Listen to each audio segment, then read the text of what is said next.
Okay, so Australia has gotten to the stage where Jewish people are being going to the hospital and they're having to change their names. Listen to this. Premier, I'd love to ask you about a Sky News story, if that's okay. Sure. Why did staff at Liverpool Hospital give Bondi victim Rosalia Schickberg the Anglo name Karen Jones and remove her Jewish identification when she was admitted to the hospital after... So Chris Minns ain't going to face that one. No, he's put his tail between his legs. ...the attack. And with all due respect, we have heard from the Health Minister on this, and I'd love to hear from you, Premier, about that. No, he's not going to get involved because it's completely out of order. Look, I've been dealing with it. I'd prefer, to be honest, it's my responsibility and it's my accountability, and the Secretary and I have been dealing with this. This was an issue where, with great intent from the staff, Okay, so inside the hospital system, the only way you can interpret what he's saying is Jews are at risk inside the Australian hospital system. The staff know that Jewish people are at risk. Pretty hostile and pretty difficult environment. Okay, so the environment in the hospital is hostile? Is that what he's saying? Has to be, because they've changed the lady's name, the Jewish lady's name. They were trying to make sure that that person was protected in any way, shape or form they could. Protected from the hospital staff, right? So there's people inside the hospitals that are anti-Semitic people, and they're going to harm Jews. He's saying there's inside the hospitals is hostile. Was it communicated with her and her partner well? No, it wasn't, and we acknowledge that that could have been done better. I've made... Okay, so inside the hospital system, without telling the people that are the Jews that are going into the system, they're changing their names. So there's people inside the hospital system that know that there's people inside the hospital system that want to harm Jewish people. That's the only way you can interpret this. Made that clear. We did that at the time. In our statement, made that clear. We were dealing with it with good intent at a very, very challenging time for our state and a very, very challenging time for the Jewish community. No, not good enough. Not good enough. This isn't the Australian way. Right? If they can't manage the hospital staff on the premise that someone could kill a Jewish person, then how are they vetting their doctors and their nurses? Well, they're not. They're not. And so the only way they can protect Jewish people inside the hospital system is to give them an alias name, so that there's no way they can be identified as being Jewish. Well, that's real safe. That makes people feel real safe with the hospital system. Oh, Australia, you've gone. In a few weeks' time, I think on 23rd of February, myself and the Secretary will be meeting with them. I want to hear firsthand from them. If there is an opportunity to make any changes to the way in which we do that, we will do that. What we could have done better is communicate with the patient more and better and fairer, and with her family. Now, that's what should have happened, but at the same time, I want to say that our health staff were doing what they thought was best for that individual patient at the time. It was no, that's not good enough. They've got no right. Tammy, yeah? Do you think the staff at hospitals have got a right to change your name without telling you? No, not at all. Right, that's what they've done to a Jewish person. Yeah, so... Scandalous. What's going on in the hospitals in Australia? Australia's fallen to bits. Through any ill that they wanted to do. Who are these politicians? They're not. They're just talking crap. At all. That is not what they were doing, and I just want to make that clear. Although acknowledging the impact that it's had. The impact that it's had, it's corrupt. You just can't go and change somebody's name. view on sorry, that? We're going to have a press conference and we'll go to a few questions. Can but I I get just, the sorry, personal can view I? on that? Can I? He's really confronted with this because it's showing that they've done nothing, really, absolutely nothing about protecting the Jews. If Jewish people have got to change their names in an Australian hospital to be safe, what's going on? Question? Absolutely. Is that okay? Absolutely. Because I'd like to hear from everybody. I just say in relation to this, clearly it was a mistake. The patient should have been asked. A mistake? It's a criminal offence. You can't change somebody's name just because you fear that one of your staff, people that you work with, is going to kill someone or possibly maim or poison or whatever they plan to do in there. Someone. The designation, and we'll learn from it in the future. Yes. Learn from. How can you learn from it in the future? Those people need to be fired on the spot. You can't change somebody's name. You just can't do that. You got no right to be doing that. Can you see how out of control Australia's become since it's let its morals and values slip? Yesterday that the reason the decision was made was external pressures. Were there any external pressures that were identified at the time, and can you be more explicit as to what they are? Well, the external pressures was that there was a serious terrorism incident that had taken place. Yeah, but hang on. We've got a serious terrorism incident taking place at Bondi. What on earth has that got to do with the Australian hospital system? Well, are they saying that there's terrorists inside the hospital system that can, if they choose to, commit heinous crimes inside the system, so they've got to give Jewish people alias names? What that's saying is they don't know what the integrity and the morality of the people in all of the people that are working in those hospitals are. Back in November. That's it. Targeted at the Jewish community. Decisions were made around that time at a local level that were in the best interests of that patient at the time. As I've said, as the Premier said, it could have been handled better, should have been handled better. No, it's what they've done is committed a crime. It's a crime, viewers. There should have been a dialogue and communication with the patient. That's something we will learn in a big system like Now, ours. hang on a sec. Hang on a sec. I failed at school and I'm actually stupid. You can't just go and change somebody's name because it suits you. That's illegal. That's wrong. It's like giving you the wrong name to a police officer when you get pulled over in your car. If you give them the wrong name, all hell's going to break loose. Now, the hospital system, wherever she went, somewhere in Western Sydney, has decided that we're going to take it upon ourselves to change her name. We're not going to consult the person or any of that. We're just going to change her name. There's people that work in our system that might want to harm this person. And they're up there talking this rubbish. We need to continue to learn. So that's... Oh, how could you if these people need to learn, what are they doing at these levels of authority? Oh, come on. This is just going from bad to worse in Australia.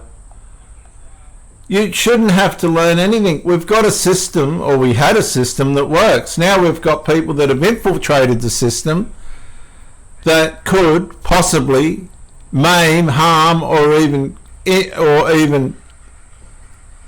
unliven Jewish people that need help. General, rather than an explicit threat to the exact patient or Yes. direct media contact with Yes, more general in nature, given what the Jewish community were experiencing at the time. That was a decision that was made locally by staff at the time. They've got no right to do that. If somebody's life's in jeopardy, what do? If viewers, if somebody's life is in jeopardy, right, inside a hospital, you don't change their name. You call the police and say, we've got people inside this hospital that could possibly vandalise this person or even unliven them. And whoever these people are, they need to be found. You don't just change the person's name. We're not living in wartime, we're living in Australia. Can you see these politicians? The whole thing's out of their control.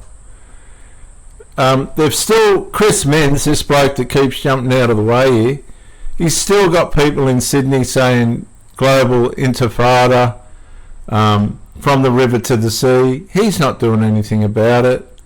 It is a pro-Middle Eastern Islamic government, the Australian government. They've changed nothing. The best intent on the patient. It could have been and should have been handled better. No, the police should have been rung.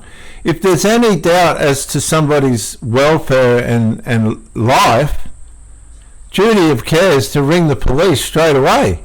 It's not to just change their name. Oh, for goodness sake. What games are being played? In a dialogue with the patient, that's something that we've learned. That's something No, that's something that we've learned. Well, if that's something that you've learned, these people shouldn't be in those positions. Because I'm a fucking bricklayer, and even I know you can't change someone's name without their authority. No, this. No doubt I'll continue to get feedback when I meet with the family about it. Is the Premier able to speak to how common it is for a Jewish person to experience this kind of treatment He's petrified. in Western Sydney? Is this something that's Chris Minns is absolutely petrified. He won't come to the microphone. happening regularly given the climate of anti-Semitism? For the family, I think I'd let them have their say. But more generally, is that a common practice that's happening in hospitals given the climate of anti-Semitism at the moment? I think that the designation of a different name is reasonably common, but not universal. No, it's not. It's illegal. You cannot change a person's name without their consent. That could lead to all sorts of complications. It could lead to miscare. It could lead to wrong dosage. Oh, mate, this is a crime. That's why he's dodging it. It's a crime. It's a criminal offence. And they're just skipping over it. Typically regarding Jewish patients, is that something that's happening now regularly in this climate of anti-Semitism? I don't believe so. Nobody would have known, only that someone's brought it to their attention. Sorry, I can't hear you. What alias is given to anyone else, I understand at least one other victim was taken to Liverpool Hospital. We don't believe so. We don't believe so. He's on the ropes. He knows it's a crime. Other people who were victims of the Bondi attack? I don't believe that's the case. So that's ruled out. There weren't other victims of the Bondi attack who were given aliases at Western Sydney Hospital. He is on the ropes. So now we've got another politician that's crashed and burned.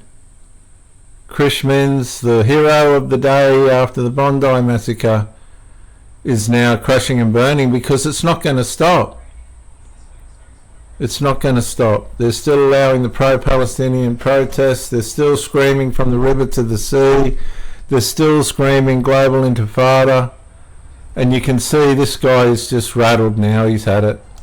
Mohammed Farad is on parole after being jailed for 10 months over a string of anti-Semitic attacks in Wallara. It's our understanding that the state's applying for an... You can see the people in the background are becoming very uncomfortable. And you can see on Chris Minns' face, he's running out of answers. He's been spoken to. Somebody's had words with this bloke from the top brass. He continues to pose, and can you shed any light about why the state wants that man to continue to be monitored given the current threat environment? Look, I'm a little bit restricted because it's literally before the court, as in before the court today. But I think I can generally say that authorities, New South Wales Police, the DPP, will take any and all measures to keep the public safe. It's our number one responsibility to keep the community safe. And you know probably what they've done is change the guy's name, have they? You know. No. Particularly in these times, and for someone who has been accused of very serious... No, he's been convicted of very serious crimes, mate. Oh, God. Very serious my God. alleged crimes in New South Wales that carry significant sentences. There's an understandable, I think, concern from the authorities, from the government, from the police, and the public, to keep the community safe. And I just want to make it clear, anyone who's accused of, where there's significant evidence against an individual for committing one of these horrific offences, can expect to have the book thrown at them. We cannot tolerate... Okay, the Premier... I don't care what anybody says. One of the primary things of most importance is your name, because they have to run off your records. In New South Wales hospitals, the patient's identifying details are supposed to be accurate, up to date, and complete. That's literally a legal privacy principle, because it navigates all the medical history and what possibilities that might need to be taken for the patient's welfare. New South Wales Health's own privacy manual says that in special circumstances, risk of harm, witness protection, sometimes VIP, staff member, etc., a hospital may use an alias, disguised identity for safety and privacy, and then revert the record back to the patient's real identity later. That's Section 8 of the Privacy Manual for New South Wales Health. It also notes that in risk of harm situations, the patient or police may request anonymity, and that using an alias is often the practical way to do it while still keeping care safe. So yes, an alias system exists, but it's meant for exceptional risk management, not casual let's rename the patient improvisation. What can't staff do? They shouldn't replace your identity and records without a lawful, safety-based reason and proper process. So the process wasn't proper in this case, because the organisation has to take reasonable steps to keep collected health information accurate. If your record is wrong, misleading, you have the right to request an amendment, correction, and the organisation must appropriate amendments to ensure it's accurate and not misleading.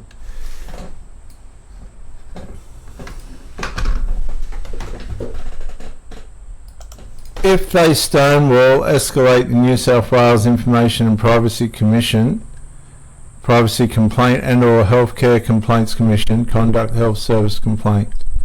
No blanket staff can change your name without permission. Staff cannot change your name without permission.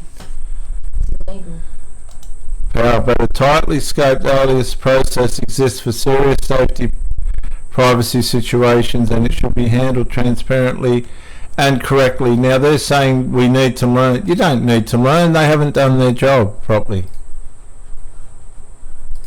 I bring you a story that I can hardly believe.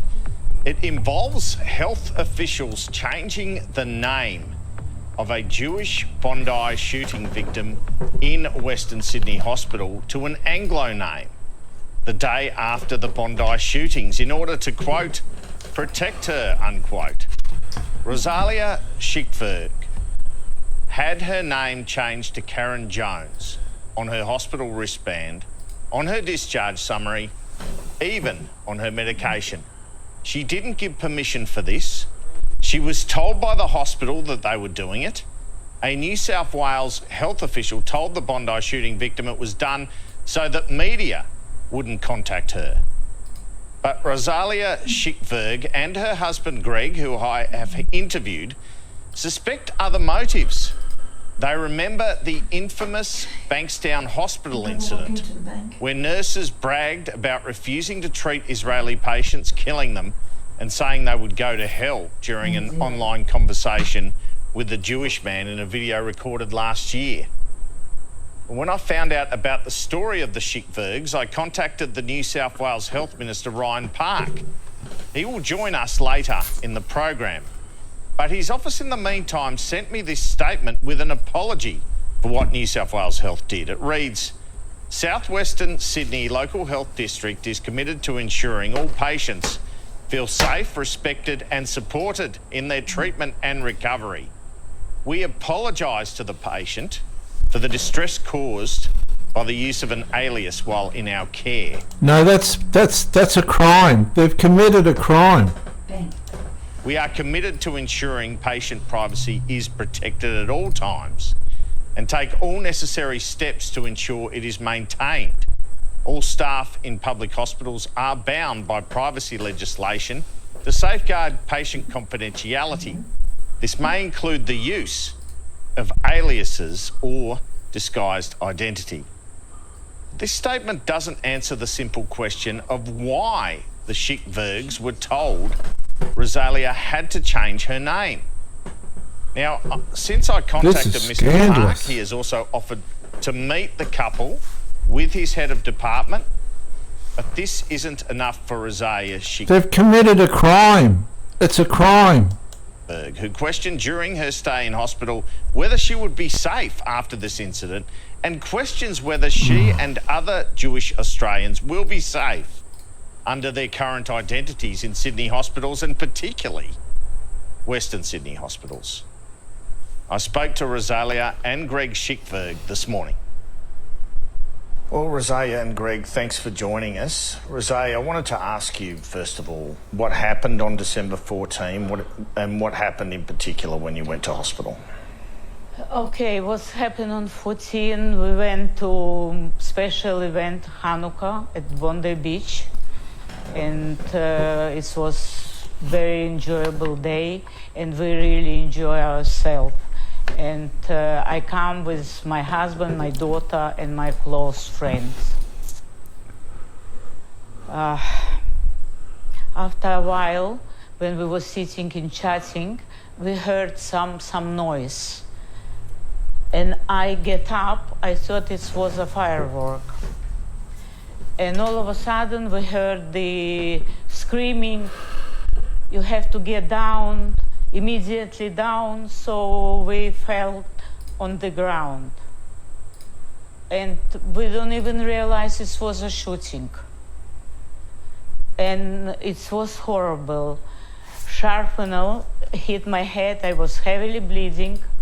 Next to me was my daughter, and next to my daughter was my husband, and in front was friends.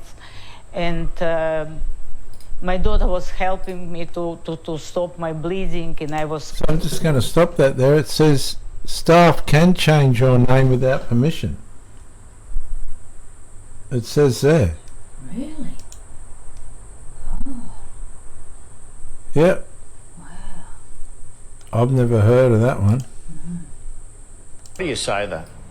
With Ahmed Al-Hamed, he's... because he... were you in the firing line, essentially? Yeah, the shooter was already go down from this bridge. He was coming after you? Towards us, yes, yes. And in wrestling the gun off him, he stopped him advancing towards you because you were unable to move, presumably. Yeah, of course. Yeah.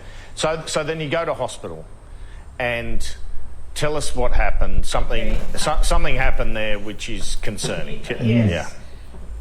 We went to Liverpool Hospital, and we went to normal procedure, and my husband asked all the questions about my name, about my surname, and about my Jewish religion. So I've been admitted under my name. Next day, just before operation, some administration staff came, and she said, "We have to change your name." And I said, "Why?" And she said, "To keep media from you." And they cut my band, and they put me new band with Karen John without any religious. I was Wheelbarrow pump. so scared and so upset. I went not long ago through the shooting, and hardly we all been in life. And I start to remember not long ago the two people from Bankstown Hospital. They openly treating to kill Jews when they will come to a hospital. So I was so scared. My husband and my family never left my side. So they took me to the operating theater. I had operation. And when I come back, I was thinking I have to be discharged very quick because I couldn't eat, I couldn't drink. I cry all the time. I was scared. And what do you think the motivation was? Like, do you believe the woman who said it was about media, or did it? And did she ask you permission? Wasn't about media. Okay, so what are your fears in relation to that? Well, in my opinion, they was afraid of staff, not media. Attack. They can't trust their own staff. That's correct. Well, you could, after Bankstown Hospital, be excused for thinking that, I guess. We'll try to get some answers from you on this during the program. Look, Greg, were you present when she was made to be Karen Jones? And what was your reaction? Can you take us through what happened? Well, I was next to my wife all the time. When I heard that her name was changed, I was kind of in shock. I couldn't believe my ears. I questioned them, and I've said that it can't be. What do you mean by saying you're protecting her from the media? I was very upset, and I couldn't see her being upset because she was kind of not herself. She couldn't stop crying, and she said to me, "I can't believe it. We are in hospital. I'm meant to be safe in here, you know, and all of a sudden, for whatever reason, my name has been changed." And obviously we couldn't do much about it. And my job was just to calm her down, being next to her. And I stayed beside her bed constantly. Who did you ask? I asked the person who came to break the news. The person. Was that like a civil servant type person as opposed to clinical staff? Correct. Did you have any reaction from clinical staff to it, or they were just busy doing their job training? No, they were busy doing their job. As far as I'm concerned, if a person needs to change the name, they're supposed to ask, and the person who will give them permission, consent to say yes, okay, like celebrities, if they wish to not to be known, you know, when they wish the staff to change their names in order not to be known. So what's your fear about the reason for it? The fear, as just my wife just mentioned, that we still remember what's happened in Bankstown Hospital and what those two nurses said. It came to our minds right away because, you know, it's all connected. And the other thing what I'm really furious about, how come the other wounded people who were elsewhere in different hospitals, they didn't go through the same trauma, you know, their names wasn't changed? Why in Western Suburbs, Liverpool Hospital, this kind of situation was kind of appropriate? And it's because it's a Muslim, primarily Muslim area. It says in Section 8 of the New South Wales Health Act that health service may assign an alias to the patient in such cases as the patient is under witness protection, which they weren't, the patient is under police guard or custody, which they weren't, The patient is a child at risk, which they weren't. The patient is at risk of domestic violence, which they weren't. The patient is concerned about potential unwanted media attentions or visitors, which they weren't. The patient has requested an alias, which they didn't. Court or intervention orders apply, which they didn't. Following a valid request from law enforcement agencies, which there wasn't. Now, they haven't got on there the fear of terrorism. They haven't got on there fear of murder or fear of the patient's life. They haven't got that on there. So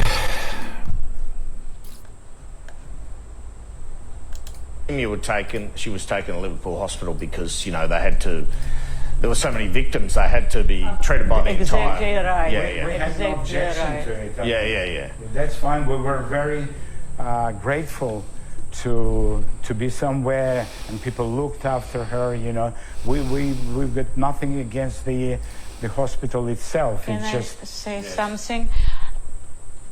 In my opinion, the hospital is the safest place. Or should be. Yeah, it should be exactly right. When the sick people are supposed to feel safe. So we need the answer why it's happening. I think this is the answer I'm seeking as well. But we have had an apology from the Health Network. that's not good enough. An apology is not good enough. There's a breakdown in the hospital system where they're fearing Islamic ideology. They're fearing anti-Semitism. That's not on the list. That's not on Section 8 of the New South Wales Services list for eligibility to put an alias on someone. They haven't got the threat of murder or anything else. The patient wasn't under the guard of the police, she was under the guard of her husband. It's just despicable. Shown you a statement of Yes. apology, and the Minister has indicated he wants to come and see you, as has the Secretary of the Health Department. What do you make of that? Well, no, I don't really want the apology, to be honest with you. And why is that? Because we need the action. It's enough being said it and you know, and promising. We need something to feel safe.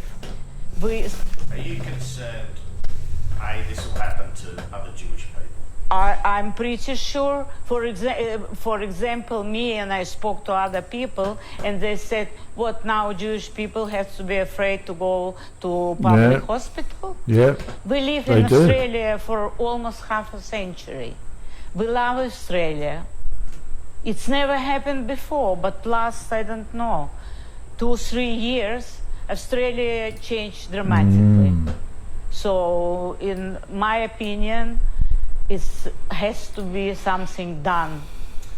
And I don't want to put you on the spot here, but off camera you indicated you would be prepared to talk to a Royal Commission about this. Yes, I definitely would be. And Yes. obviously that's because you don't want this to happen again. You want to know that, like, I mean, how would you feel about going to hospital in Australia now? I will be scared. I will think twice. Should I change my name? Should they give me different name? I think it's very, very bad. So they're frightened of anti-Semitists carrying out their jihad. And I don't say that in the Muslim sense, I say it out in the broad sense, inside Australian hospitals. There you go, viewers. Disgraceful. When you went back to, when you had kind of almost an argument with the staff, I guess you could characterise it as, what was their response? Did they just keep coming up with the media line? Did they have... nothing else. Nothing else. It was kind of hard to Wasn't believe what media. they were saying, you know. It was, to me, it was obvious that the reason I can I can say once again just repeat what just my wife said. They didn't trust their stuff. 100%. We felt. What makes you think that? I mean, it's Well, what makes you think that? They changed their names. natural to think that. Is there anything that they said or did that makes you think They that? didn't say anything about it, but as I mentioned, or my wife just said, what's happened in Bankstown Hospital, which is not far from Liverpool Hospital, and geographically it's in Western Sydney, you know, so obviously it's connected. And we felt strongly that it has something to do. They've tried to protect us. So it's definitely some kind of connection. And perhaps, as I just said, maybe they wanted us to be protected, but not from the media, that's for sure. All right. So